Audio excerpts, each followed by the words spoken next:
Hi, everyone. Here I am with my dear friend, Alejandra Diaz. Alejandra is an author of the book Energy in Motion, an NLP Master Practitioner, hypnotherapist, and movement coach, and a fellow animal flow enthusiast. So I'm really delighted to get to have you here. Thanks for being here, Alex. Thank you, Hola, Emily. I'm super excited for our conversation. What's about to unfold? Me too. Me too. So I'm going to start with a question of what does embodiment mean to you? Embodiment to me means to be fully associated, present in the now, in my body, and with everything that comes with it. Acknowledging the thought, emotional process, whether it's good or bad, and also unfiltered self-expression. I know that sounds like a lot, and I expect a lot of myself when I'm radically in fully radical embodiment. Yeah, Yeah. I love that definition. I actually have a lot of questions from Yeah. there. And I'm going to start with actually where you ended is you find you expect a lot of yourself to be radically embodied. And just that languaging makes me curious. So do you mind, diving a little deeper on that and what you mean by that? Oh, yeah. I think just over the course of my life, there is no harsher critic Mhm. than myself. And it's what happened constantly in my head, having those filters, those checkings, which paradoxically have become the reason that I have been able to tap into certain moments. They're hard to hold on to sometimes, but I have tapped into moments and instances where I can tell you that I've been in that fully present moment, embodied and unapologetically being me. And again, it's like a paradox, and because I've been in those moments and I know what that feels like, I know what that sounds like that unfiltered conversation I can have with someone, Mhm. that openness to be hearing someone's conversation towards me that upsets me and let myself feel it and process it, and take a pause if I need it without blurting out, complaining or explaining. So I've been in those moments, and in both the positive, the good and the bad, that my expectation is there that I can be more present in those moments. Yeah. And how do you find, because you mentioned kind of that harsh critic, because to me, Mhm. and why I wanted to start there with that language, it was an interesting, like, that's Mhm. interesting and maybe a little different perspective than where I come from, because for like embodiment to me, there's more, and not that this isn't what you're saying, I just wanted to clarify and unfold, is there's more maybe gentleness. I of Yeah. course have the harsh inner critic that comes and the judger that comes. And I find if I can allow myself to take a breath or take a step back or maybe do a certain movement, and it helps me soften and come in. So I'm not managing the critic per se. And it's not like, oh, I was so embodied in this circumstance and now I'm not. It's not like a hierarchy, but I actually think Yeah. exactly, or at least what I'm hearing and how I'm translating what you're saying is, I actually think a common experience, and this might not be what you're saying, so that's why I'm wanting to dive into it more, but Mhm. of sometimes there's this almost hierarchy that can be created in the embodiment world in folks who are newly interested in it. A lot of my coaching clients, pretty much most of my coaching clients, when we first start working together, they'll share with me that they've had coaches, practitioners in the past just be like, well, just drop into your body, just drop in your body. And they're like, I don't know how in the hell to do that.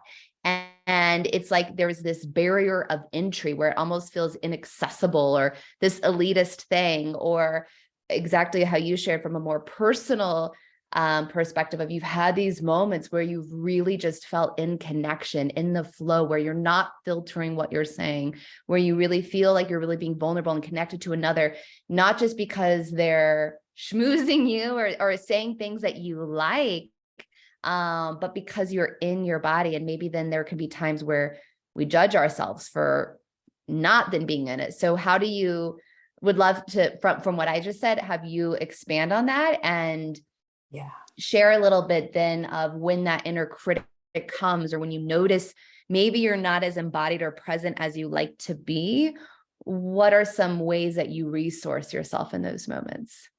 Yes, it's along the lines of what you called a hierarchy.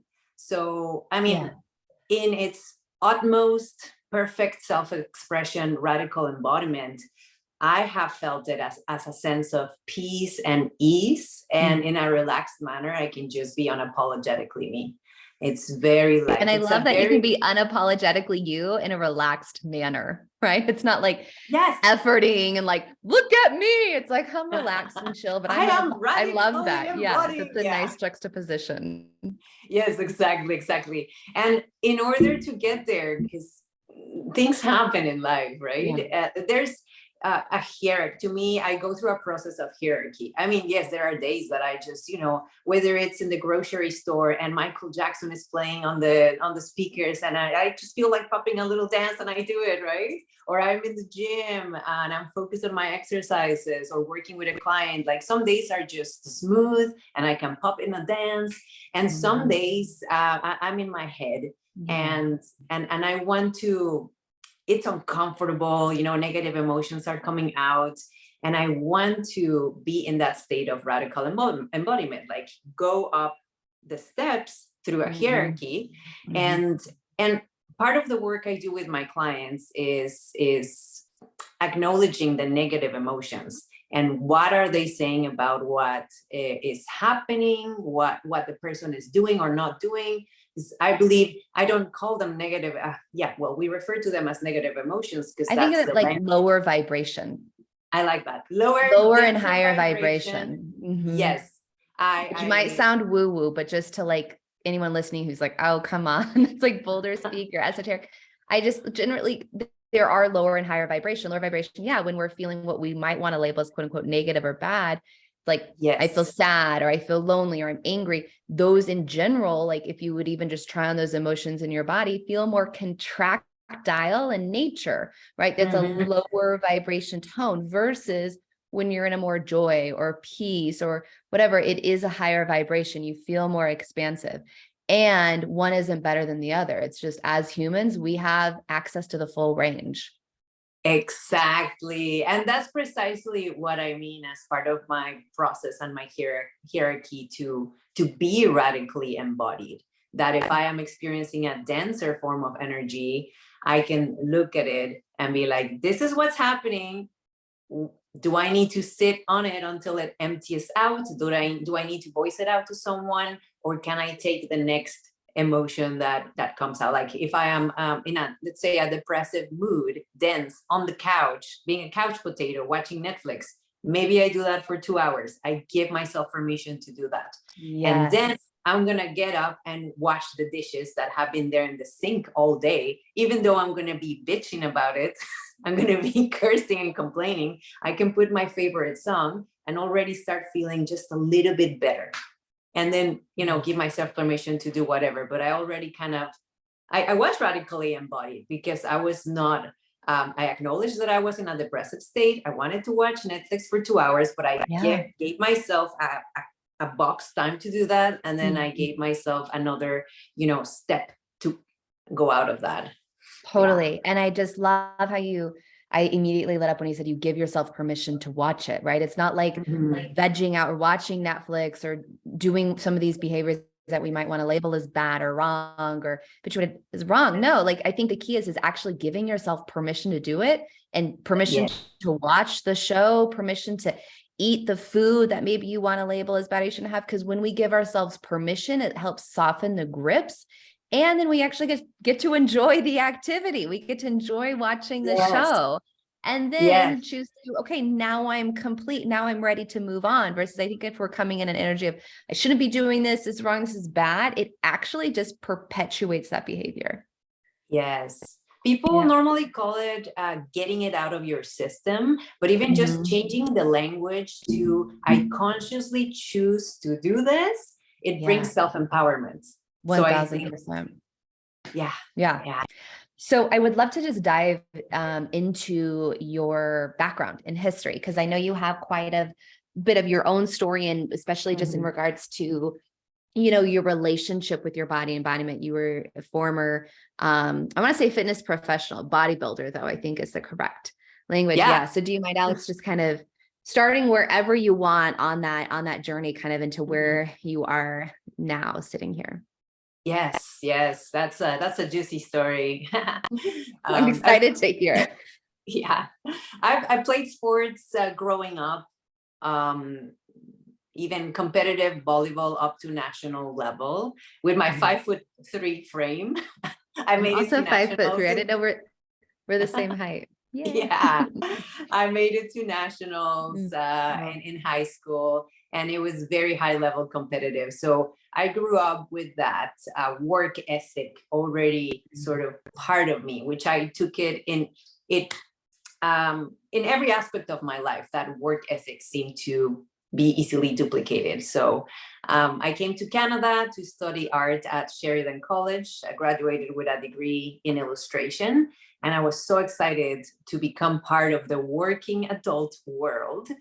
And I was hired as a graphic artist for a local company here in Burlington, Ontario, which is where I live.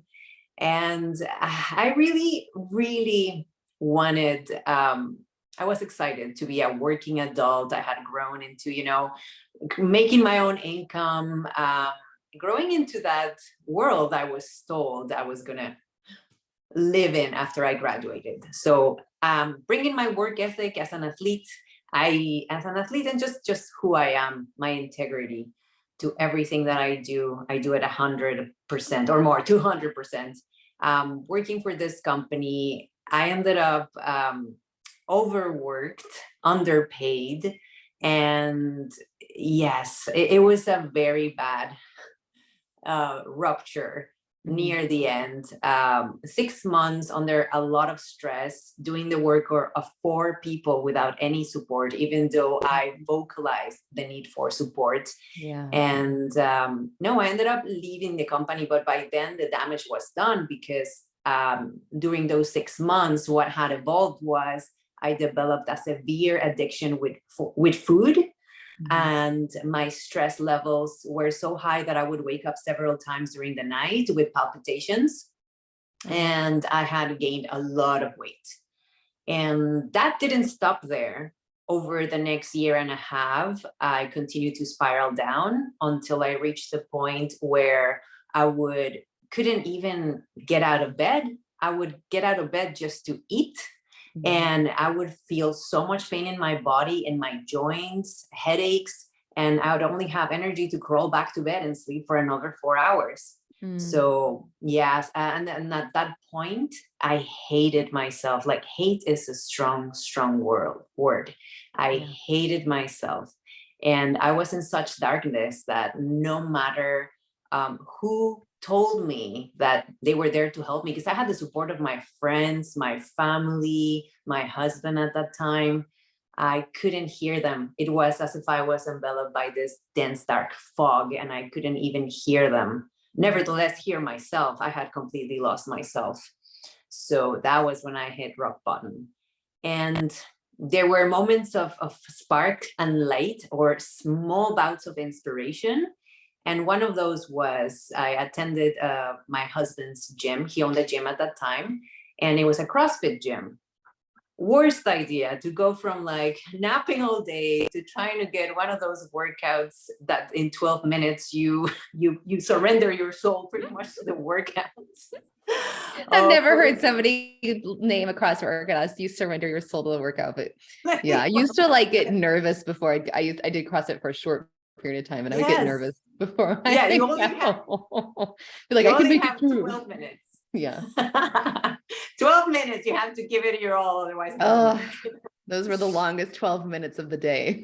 Exactly. During one of those attendances, I remember seeing this woman who I thought looked like a Greek goddess, like a Greek goddess had come down from the heavens and was there. I had only seen women like that in fitness magazines, like beautiful V-taper superhero kind of body, the cuts, the muscles. For some reason, that's something that it's very, very inspiring and attractive to me visually. The way the muscles move, and a woman's body like that looked like that really caught my attention, I guess, because deep down, that's something that I had always wanted for myself growing up as an athlete. Mm-hmm. So she looks at me and she says, what are you doing to yourself? And I was this just like dormant blob, half asleep. But the moment she said that, something inside of me, I guess my ego got poked, and I went like, excuse me? Like, that's what happened inside of me. But I just stared at her, and she repeated herself, yes, you're so beautiful. What are you doing to yourself? So I'm telling you, I weighed like 40 more pounds, and just my posture and everything about me was very dense. And she said, I could train you for a fitness show. And again, I'm still there. My ego had woken up, and it was like, who does she think she is? This is what's happening inside of me. But outside of me, what came out was like, oh yeah, like the cynic.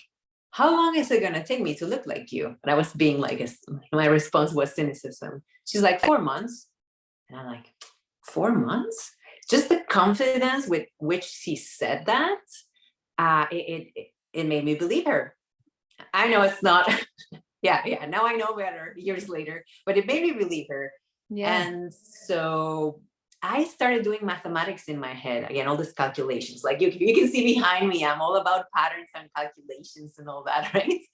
And I said, wow, 4 months. This woman is telling me I can look like her. 4 months compared to the past 3 shitty years of my life. 4 months. And I must have been around 26 years old. Yeah, that was more than 10 years ago.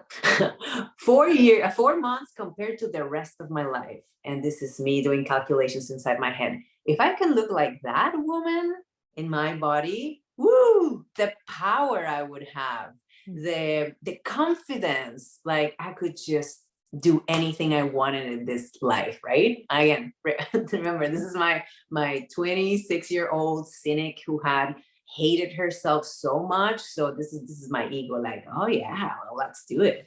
So that's how I ended up competing in my first bodybuilding show, which I placed 16th out of 17th competitors. Mm-hmm. And I freaking hated the process. I hated it. I hated myself still so much throughout it. I hated every single thing about it. I promised I would never compete ever again. But I stuck with it. I can't believe it. I ended up competing 12 more times later, because throughout the preparation, I remember meeting another second woman while I was doing my cardio at 6 a.m. in the morning. And I was all like, this big dark cloud. I still was like, losing weight didn't change me. But this woman was over there looking, again, beautiful, like a tight fitness competitor. And she was smiling, and she would talk to everybody, and she'd be such a shining light. So in my own darkness, as I was going through the process, I said, I'm never competing again. But if I can figure out a way to do it like that woman over there, maybe I'll do it again. And I did. This whole first part of my transformation was waging a war against my body and myself. So it was horrible. Yeah, that's how it started. Thank you. That's such a rich and deep story. And I know a lot of women and folks can relate to different levels of that. And I think it's really common, just how you ended it, of the first part of your story was, coming from that waging war at yourself and kind of berating yourself, and even also having the goal be like, okay, if externally I look this certain way, then I can feel this, which I think a lot of us think are like, okay, if I lose the 5 pounds, if I lose the 10 pounds, then I can be happier, then I can have this. And I am 100% in promoting, like, taking care of our bodies in this vessel. And I think that our motivation is often coming from an unhealthful place. Like, for me, for years, exercise was my punishment for my body. My body was wrong or bad, and trying to whip it into shape. So what happened next after you saw this one? So again, I waged the war, completed the process. I did not look like her in 4 months. However, I ended up losing, like 30 pounds, which left me at the weight where over the years, I have learned that's where my body sits at its healthiest in energy levels. And so what ended up happening is my mind cleared up. I was feeling stronger and more energetic, and I regained a sense of myself.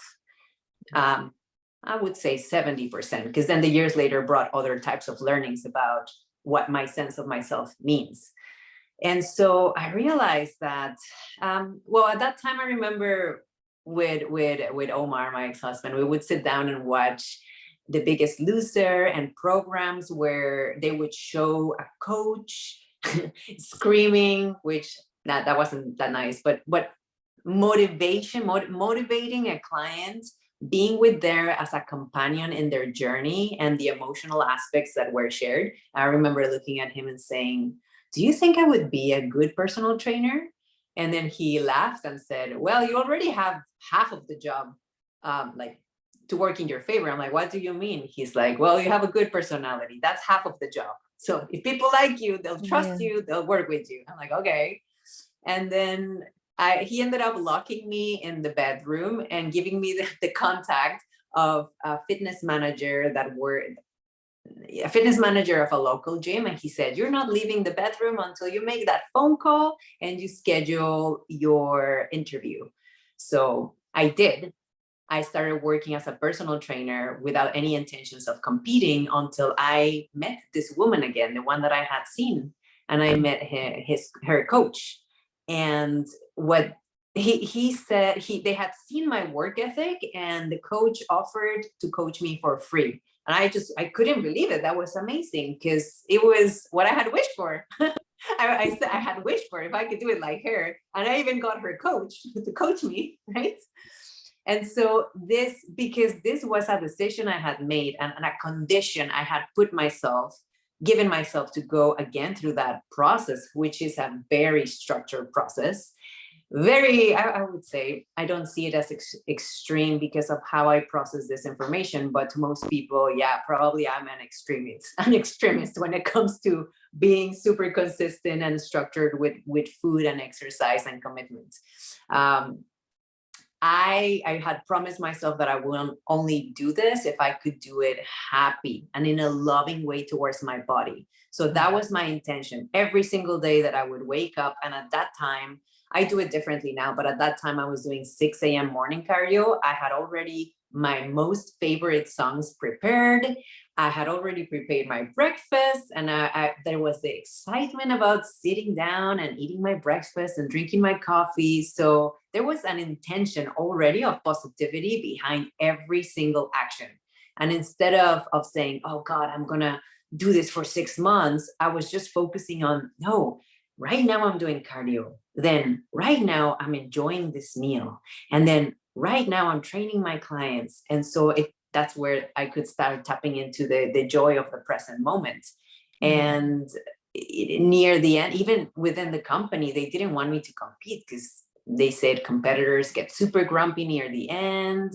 And I completely disrupted that pattern, because every single competition that I did after, I was in so much enjoyment of what it felt like to feel my body during the exercises. So again, embodied, present, with the reason that I was doing it, that it was for myself, in my relationship with myself, because this is how I had defined strength for myself. So I was honoring that journey. And then getting up on stage again and just feeling like I was so shining from my heart. I know that it's very unique for a bodybuilder to say this, but I truly felt from the beginning till the day of the show, it was that state for me. Yeah. Well, I think that really speaks to the power of intention. I'm such a fan of intention, setting an intention when we are going to go do something. Most days at the start of my day, I set an intention. It's usually simple or one word, but it's like you had such a clear intention of where you're coming from. And Alex, it's a beautiful example of how to stay connected to your intention, not just on a daily basis, but a moment to moment action. It's not like, okay, I'm doing this for 6 months, or I'm doing this, for this goal, which can be overwhelming, which is actually, I think, kind of it's taking you out of yourself. Instead, you're like, here I am in this moment, and I want to enjoy it, which is amazing. Yes. And I want to share, because I had a very, let's put it, a trippy moments when I was backstage and we would be spray tanning, and I would be in the presence of the most beautiful females with the fittest bodies that you can imagine. And throughout the process, I had hold that state of self-love, which was very completely the opposite of what I had done before. So by contrast, I knew where I stood, and I was thankful that I had the past experience of such darkness, because that's how I knew I was on the other side of the coin, right? Or the yin and yang, to put it that way. And but in that moment, or this is where I was competing at nationals, I remember the conversations of how other women would talk about their own bodies. And these are women, again, with the fittest, most perfect bodies, beautifully, with all the makeup and everything that you can imagine, but they were referring to their bodies with what I had known as self-hatred or nitpicking or self-judgment. And I heard such unhappiness. And it was just a paradoxical moment again for me to see just how this is part of a human experience. And not because I was having the best experience myself, that meant that everybody else would have the best experience if they had the perfect body, right? Perfect. I mean, what is perfect? But the perfect competitor body to jump on stage, let's put it that way. So that was a very interesting experience I had in a couple of the shows, for sure. Yeah. And I think that speaks to where you were at the internal work that you were doing, the internal, it's like, as you were in your journey of leading up to that show, from what I'm hearing, you were continually coming back into yourself, coming back into your intention and how you wanted to feel, versus I need to look this way, I need to fit into this pan, I need to do this, which, yeah, even just saying it feels rigid and flat to me. And it's unfortunate, it's sad, but I think that's why, I think that's a good example too, that you just shared of those women backstage and not talking kind to their body. Of it's not getting the quote unquote perfect body that's going to make you happy or going to make you love or accept yourself. That's not it. I really believe the pathway is learning to, how can we be in our body, which isn't just like you snap your fingers and you do it once, right? It's a constant, consistent and courageous choice. Yes. So can you take us through kind of where you were at the end of that story in that show, into Energy in Motion, your book, and how that came to be and who that's for? Oh, yes. And this is where we connect too with the animal flow world that we're both animal flowists and authoresses. Yeah, we both are. Yes. Also, yeah. Yes. So, I mean, the journey of bodybuilding has been and continues to be a journey of self-knowledge and self-exploration, both physically, mentally, emotionally, and that relationship with myself. And at some point, I had done it all. I went to the Arnolds as an amateur competitor.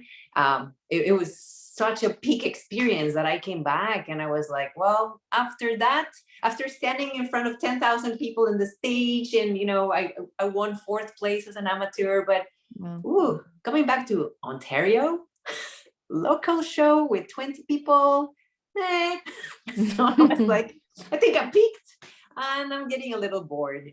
I did enjoy the same workouts. They're very repetitive. Like, you go on the machine, you go this way, just the same. If you're not watching the video, Alex is just doing some very linear movements. Yes, unidimensional movements. Yes, same plane of motion. Yes, and I found animal flow.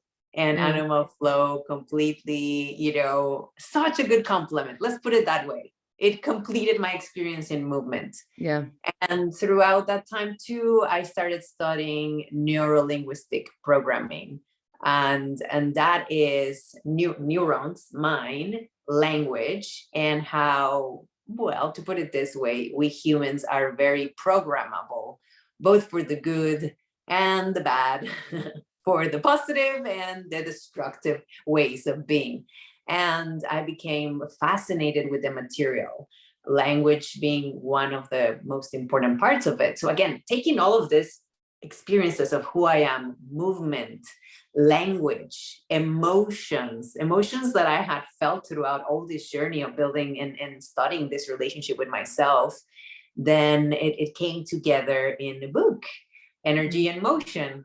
The idea for the title comes from, what's the name of this person? Oh God, Becoming Supernatural. Do you know that book? Dr. Joe Dispenza. Yes.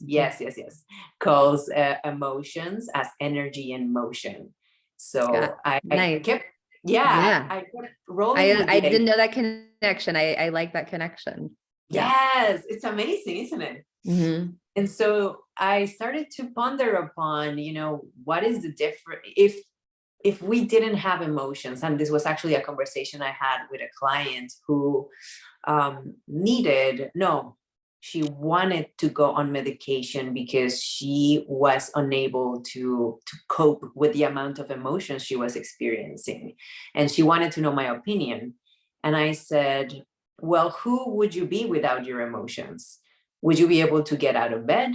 Would you be motivated to hug your children? Would you be motivated to go to work? And, consensus was like, yes, you could be. You could go about doing the same things you did in life, but it would be more like being a robot, having no emotions. And that was part of, conversations with my clients. And this is why I appreciate the one-on-one coaching so much. And I continue to do that both in person and online. It's because this is being human. And it is those conversations with the dense emotional content that help them understand us better as what it means to be human. And so it was precisely my work with clients, and like we call them the denser negative emotions. Mm-hmm. And the studying I had done in NLP, which centers around anger, sadness, fear, hurt, guilt, grief, and rage, the usual ones. And, there's some more that cluster around those, of course, that I was motivated to write this book. With the intention to share that there is power in those emotions, that those emotions are there and keep coming back because there's something inside of you, inside of me, that has not been completed yet. Mm-hmm. So in fact, they are like a navigation system. And I can give you an example of one that I went through. I think that would be great. Yeah. Yeah. So envy, for example, I'm not normally someone that feels envy.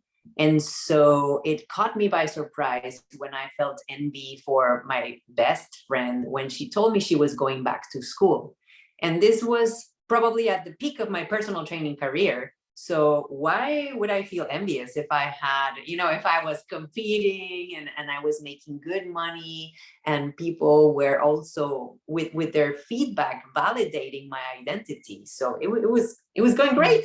The identity, that part of my life was going great. So she said to me, I'm going back to school in Toronto for a master's. And I felt the first, it hit me right in the stomach, envy. It made my stomach contract, and I don't know, that's what I remember, and I said to her, wow, that is such an amazing news. But inside I was feeling that, and the inner critic kicks in, and it was telling me, it's almost like a dissociative experience. And it was telling me, wow, Alex, you're such an asshole. How can you be telling your friend that you're so happy for her? And how could you be feeling envy for what she's doing? And I'm also at the same time becoming the observer of this dynamic that is going on inside of me. And I went home and I thought about, what had happened. And so what I did is I interviewed my envy, my negative emotion. And I said, envy, why are you there? And it's because I had always wanted to go back to school, to work in computer animation, which was, a step above what I had done as an illustrator. And I hadn't done that. And I had promised myself I would only work for 3 years as a personal trainer to get the money to go back to school. Now the career started going so well that this is 6 years later. And I had betrayed in a way or not fulfilled that promise. So the envy was there to show me that that promise had not been fulfilled. And so by projecting it into my friend who had fulfilled her promise of going back to school, I was having that experience. And then that was an opportunity for me to be, okay, thank you, envy. I know where this is coming from, which is my past and my decision not to go to school, but to continue as a personal trainer, to say, well, is this still what I want? Is this still 3 years later? Is it still going to work for me? And the answer was no. After everything I had learned in the movement and wellness industry, I couldn't think of myself as going back to sitting on a desk for 10 hours with that sort of lifestyle. At the moment that I acknowledged that, the envy was cleared.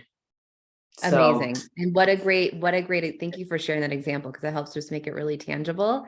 Yes. Yeah. And I mean, I agree. I think our emotions, how you said, it's like they're navigators, they're navigating us. And I have a similar practice, but different, but I love, interview it. And if people are new, you can write it down. I think of it as like voice dialogue or dialoguing with different sensations in our body.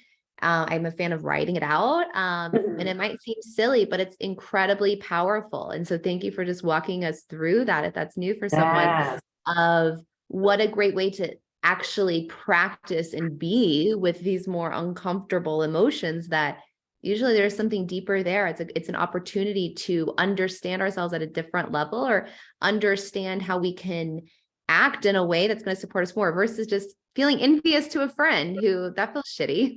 You don't want to feel that. I know that. It's not just like pushing it away or making us wrong for feeling envious of a friend. It's like, oh, there's something behind that. Yes. So, I would like to kind of wrap us up in asking you the question of, if you have like one tip, practice, suggestion for someone who's wanting to live more radically embodied life, what would that be? Is my fuck it technique. Yeah. Again, because I'm Tell us what that means. It refers to if you or when you feel those dense negative emotions, because it is easy to be radically embodied when you're feeling fantastic. I think, people already got that. And so when you're feeling fantastic, just ride the wave, just laugh and hug and kiss and eat. That's the easy part. So I'd like to bring focus to the fuck it technique. So that is when you're in that dense emotion. It could be denser with active energy like rage or anger. Those, you kind of have to redirect them, right? But acknowledge that you're feeling that, and instead of blurting out something that you might regret, just turn around and maybe scream, or turn around and then take a moment and go punch a pillow. It, more than anything, with the inner critic as well, just say to yourself, listen, fuck it, things are really not working right now, so press pause. Go give yourself a couple of hours where you have completely surrendered. Give yourself the fuck it, this is not working, and live in a world for 2 hours. Well, this is what I've been applying lately, where I just give up, and I give myself permission to give up. And I normally feel lighter because I hold no sense of responsibility to continue working on that talk balance, for example, which is a handstand for animal flow. Or to continue working on that Excel sheet that is just not adding up, taxes or something like that. And I just go take a deep breath. Sometimes those 2 hours turned into a full day, but I definitely give myself a deadline. Yeah. Go do something that I love. Go be in a place that raises my vibration, and then come back and schedule 1 hour to go head onto it again. And acknowledging where I am. Yeah. So that's it. Fuck it technique. Awesome. I love that. I love that. Thank you so much, Alex, for being here, for sharing your story. I like so much wisdom in there. I loved hearing so many parts I didn't know. Where can someone find more information if they want to stay connected with you? Oh, perfect. My website for my book It's energyandmotionbook.com.